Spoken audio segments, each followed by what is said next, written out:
lalaki, di ba? Na taga Ethiopia. Ayan. Yung, ayun. Di ba, hindi sila magkakilala, pero nagtagpo sila dahil sa Panginoon. Nais ng Panginoon na may pangaral ng kanyang salita sa anumang pagkakataon. So, bakit pumunta si Felipe sa Gaza? Oh, may choices. Ano ba una?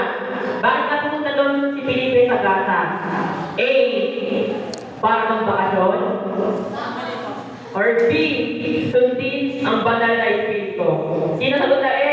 A. Hindi sagot. Wala. A ba?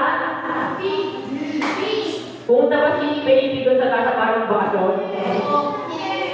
Ano? Letter? Ayan, di ba? Sundin yung banal na espiritu, di ba? Pumunta si Felipe sa Gaza para sundin ang banal na espiritu. Hindi para bakasyon, di ba? Sa gabay ng banal na espiritu, si Felipe ay dinala sa isang pinuno na doon ay nagbabasa ng aklat ni ay, di ba? Aklat ni Isaiah, di ba? Pero hindi niya na iintindihan yun, di ba? Kaya ayun, tinulungan siya ni Felipe para maintindihan. Nung naintindihan na ng lalaki yung binabasa niya, saan daw tungkol yung binabasa niya aklat?